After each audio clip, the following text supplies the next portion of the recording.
డబ్బు, అనారోగ్యం, ఉద్యోగం, వ్యాపారం అప్పులతో బాధపడుతున్నారా? వెంటనే జేకేఆర్ గురువు గారికి కాల్ చేసి ఈ వెబినార్ లో జాయిన్ అవ్వండి. నమస్కారం అండి, డాక్టర్ శ్రీ ఆచార్య అనంతకృష్ణ స్వామి గారు. నమస్కారం. మరి ఇవాళ మనీ మంత్ర ఎపిసోడ్లో మహిళలకు ఏం చెప్పబోతున్నారు, దాంతోపాటు చాలా సందర్భాల్లో ఇవి అవాయిడ్ చేయాలి అని మీరు చెప్తూ ఉంటారు కాబట్టి మరి ఈ ఎపిసోడ్లో ఏం చెప్పబోతున్నారు? ఈ ప్రపంచం మిమ్మల్ని ఏమన్నా మీరు పట్టించుకోవద్దు. అర్థమైందా? మీరు చెడ్డ వాళ్ళన్నా మంచి వాళ్ళన్నా ఏదన్నా అనుకోండి, మనకు సంబంధం లేదు.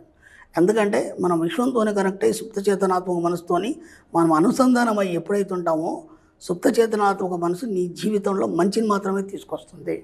అంతవరకు మీరు ఓపిక పట్టండి. వంద రకాలు అనుకుంటారు మనకి. అర్థమైందా? ఇప్పుడు నా జీవితంలో కూడా నా కో ఎంప్లాయీస్తో నేను ఈ సబ్జెక్టు గురించి నేను ఎప్పుడైతే చర్చించానో నన్ను ఒక వింత మనిషిలాగా చూశారు.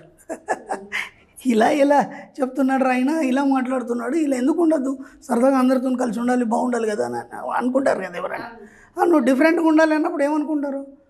ఇలాంటి ఆలోచనలు తనకు ఎందుకు వస్తున్నాయని చాలామంది నన్ను విమర్శించే వాళ్ళు ఉన్నారు. ఓకేనా?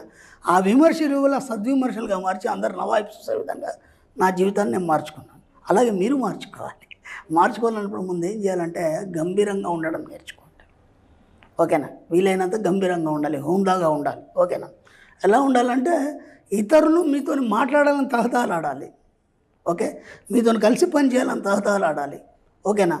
మీ సలహాలు తీసుకోవాలని అందరు తహతహలాడాలి. ఆ స్థాయికి మీరు వెళ్ళిపోవాలన్నప్పుడు ముందు మీరు ఇవన్నీ పాటించినప్పుడు ఆ గంభీరత్వం అనేది వస్తుంది మీకు. అర్థమైంది? ఎవరితో పడితే వాళ్ళతో మాట్లాడి అది ఏదో సమస్యలు తీర్చినట్టు, ఏదో మీరే పెద్ద ఇదైపోయినట్టు అవన్నీ ఫీల్ అయిపోయినాం. ఇప్పుడు ఆ సమస్యలన్నీ మీ సబ్కాన్షియస్ మైండ్ గ్రహిస్తుంది. నా దగ్గర ఒక ఆవిడ వచ్చింది, అపాయింట్మెంట్ తీసుకొని, పర్సనల్ అపాయింట్మెంట్ తీసుకొని వచ్చేసి, ఆ గురుగారు మీ వీడియోలు వింటున్నాను. ఓకే, బ్రహ్మాండంగా ఉన్నాయి వీడియోలు. ఓకే, నాకు పాజిటివ్ మైండ్ అలవాటు అయిపోయింది. ఇప్పుడు నేను మా గల్లీలో లీడర్ని నేను. ఓకేనా? స్టేట్ లీడర్స్ ఉంటారు కదా, వాళ్ళ సమస్యలు ఏవైతే ఉంటాయో. ఇప్పుడు నా దగ్గరకు వచ్చిన ప్రతి వాళ్ళు కూడా నెగిటివ్స్ అయి చెప్తారు. పాజిటివ్ ఏం చెప్తారు? నాకు ఇది కావాలనో, లేకపోతే ఇది లేదను, లేకపోతే వాళ్ళతో గొడవ అయిందను, మీరే ఇచ్చేయాలను. నెగిటివ్ తప్ప పాజిటివ్ అని చెప్పారు. నేను ఇంత సంపాదించిన మాత్రం ఎవరు చెప్పారు కదా.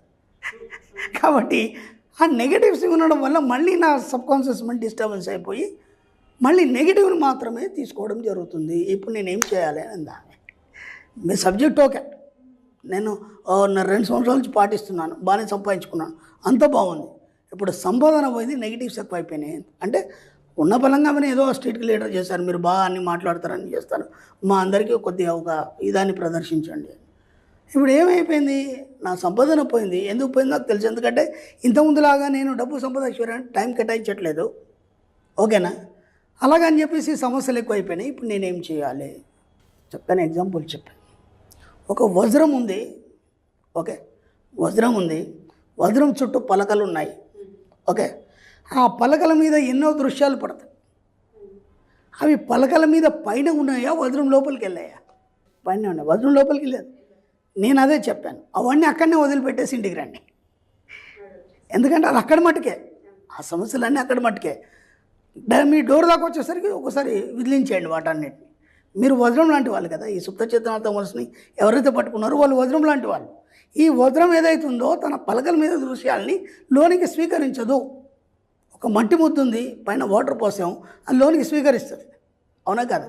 వజ్రం ఎలాంటి దృశ్యాలనైనా పైన చూపిస్తుంది తప్ప లోపల వజ్రం స్వచ్ఛంగానే ఉంటుంది. ఎప్పుడైతే మీరు దీన్ని పాటిస్తారో అప్పుడు మీకు ఏది అంటదు, మీరు ఎక్కడ కూడా ఫెయిల్ కారు, ఏ సమస్యలు కూడా మీతో ఉండవు అని చెప్పాను. ఒక్కసారి ఆమె ఆశ్చర్యంలో ఉంది, ఇదేదో బాగుందండి అని చెప్పేసి మళ్ళీ అలాగే కంటిన్యూ చేస్తూ పోయి తర్వాత మళ్ళీ తన లైఫ్ తనకి ఏదో రకంగా ముందుకెళ్ళిపోయింది. కాబట్టి మీరు కూడా ఏం చేస్తారంటే మీ బాధ్యతలు నెరవేర్చండి. మీ ఇంట్లో మీ భర్త ఒక విషయం చెప్తాడు, మీ పిల్లలు స్కూల్లో సమస్యలు చెప్తారు, లేదా కాలేజీలో సమస్యలు చెప్తారు, బయటకు వెళ్ళి రాగానే అమ్మాయి చెప్తుంది, బస్సులో హెవీ రష్గా ఉంది అమ్మ, మమ్మీ నాకు అలా అయింది, ఇలా అయింది, ఆ స్ట్రెస్గా ఉంది అని చెప్తుంది. ఓకే, వాళ్ళకి బాధ్యత మాత్రమే నిర్వహించండి. మీ అత్తమామ కానీ, భర్త కానీ, పిల్లలు కానీ, వాళ్ళకి మీరు ఏం చేయాలి ఆ బాధ్యత మాత్రమే వహించండి. ఓకేనా? మీరు దాన్ని సెంటిమెంట్గా ఫీల్ కాకండి. అయ్యో నా కూతురికి ఇలా అయిందా అని చెప్పేసి మీరు బాధపడిపోవడం, ఇవన్నీ చేస్తే ఏమైందంటే అవన్నీ మీ జీవితంలోకి ఆహ్వానించడం అవుతుంది. వజ్రంలాగానే ఉండండి, వజ్రం ఏది స్వీకరించదు. ఓకేనా, అలాగనా, సరే ఓకే, దానికి ఇలా చేద్దామని చెప్పండి, అంతే తప్ప దాన్ని మీరు బాధగా ఫీల్ కావద్దు. అర్థమైందా? ఎక్కడైనా బాధలు ఏవైతే ఉంటాయో, ఎవరన్నా వచ్చి మీతో ఏదైనా బాధలు చెప్పుకున్నారు, ఎక్కడ కూడా ఆ బాధల్ని మీరు ఫీల్ కాకండి, వినండి, వీలైతే ఒక సలహా ఇవ్వండి, వదిలిపెట్టండి. అయ్యో పాపం అలా అయిందా ఇలా అయిందా. నేను ఇంతకుముందు కూడా ఒక వీడియోలో చెప్పాను, ఒక వ్యక్తిని చూసి ఇతను బాధపడి ఓకే ఒక అంగవికలుని ఊకే పదే పదే ఊహించి అతని గురించి బాధపడి ఇతనికి యాక్సిడెంట్ సేమ్ అది యాక్సిడెంట్గా జరగడం జరిగింది అని. కాబట్టి ప్రపంచంలో ఏ బాధల్ని మీరు స్వీకరించడానికి సిద్ధంగా ఉండొద్దు. అర్థమైందా? బాధ్యత వహించండి, సమాజం పట్ల బాధ్యత వహించండి. భార్యలాగా మీరు ఏం చేయాలో చేయండి, పిల్లలకి తల్లిలాగా ఏం చేయాలో చేయండి, అత్తమామలకి ఏం సేవలు చేయాలో చేయండి. అందరు చాలా చక్కగా చూసుకోండి, కానీ దాన్ని మీరు ఫీల్ అవ్వకండి. ఇది చాలా కష్టం కదా, అవునా కదా? అలా ఉన్నప్పుడే మీరు అనుకున్న సాధిస్తారా? మీరు చూడండి, గొప్ప గొప్ప డైనమిక్ లేడీస్ ఉంటారు, వాళ్ళు ప్రార్థనలు వేస్తారు, వెళ్ళిపోతారు, వాళ్ళ పని ఏదో చేసుకుంటారు.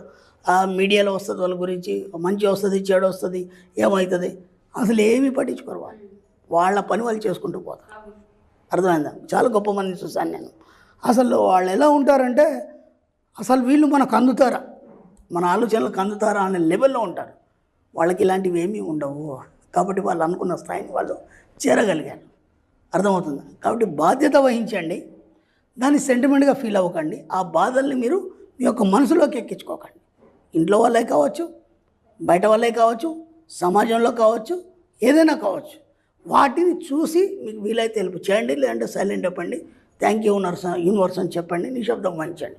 అంతే తప్ప వాటిని ఫీల్ కాకండి. ఫీల్ అయితే ఏమవుతుంది, మీరు బాధపడిపోయి మదన పడిపోయి ఏడవడం అనేది జరుగుతుంది. అందుకే నేను స్టార్టింగ్లోనే చెప్పాను, ఆడవాళ్ళు చాలా సున్నిత మనస్కులు, ప్రతి చిన్నదానికి ఫీల్ అయిపోతారు, ఏడుస్తారు అని చెప్పేసి. అవునా కదా? ఇక్కడ ఏమైపోయిందంటే మీ ఫ్రీక్వెన్సీ లెవెల్ అనేది చాలా లో లెవెల్లో ఉంది. కాబట్టి కొందరు ఉంటారు ఒక చిన్న మాట అంటే ఏడ్ చేస్తారు, ఓకేనా? కొందరు ఉంటారు రివర్స్లో మాట్లాడతారు, కొందరు ఉంటారు సమస్యను సాధిస్తారు. 3 రకాలు ఉన్నారు ఇక్కడ. అర్థమైందా? సమస్యను సాధించే వాళ్ళ హై ఫ్రీక్వెన్సీ, వాళ్ళ మైండ్ ఆ మానసిక చైతన్య స్థితి చాలా ఉన్నత స్థాయిలో ఉంది. అర్థమైందా? మాటిమాటికి ఏడుస్తారు కదా, లో లెవెల్లో ఉంటుంది. అర్థమైందా? నా దగ్గరకు ఒక అమ్మాయి వచ్చింది, ఇలాగే వచ్చిన తర్వాత ఆమె ఫ్యామిలీ బ్యాక్గ్రౌండ్ చెప్తూ నా పరిస్థితి ఇలా అయింది, నన్ను ఎవరు కూడా ఆదరించట్లేదు అని ఏడ్చింది. ఎప్పుడేమైంది, ఆమె చైతన్య స్థాయి, మానసిక చైతన్య స్థాయి చాలా లో ఫ్రీక్వెన్సీలో ఉంది. ఓకేనా? నేను గట్టిగా బెదిరించాను, అమ్మా ఎందుకు ఏడుస్తున్నావు, ఏమొచ్చిందని ఏడుస్తున్నావు, ఎవరి దగ్గర ఏడుస్తున్నావు నువ్వు అన్నాను. ఎమ్మట కళ్ళనీళ్ళు అయిపోయినాయి, ఎమ్మట కళ్ళనీళ్ళు. నేను అలా మాట్లాడతాను అనుకోలేదు, ఎందుకంటే ఇప్పుడు ఒక బాధ మీ దగ్గరికి చెప్పడానికి ఎవరైనా వచ్చారనుకోండి, మీరేం చేస్తారు, ఓహో అలాగా అలా అయిందా, మరి మీరేం చేస్తారు, అయ్యో పాపం అనగానే ఆ బాధ ఇంకా ఊబికొస్తుంది.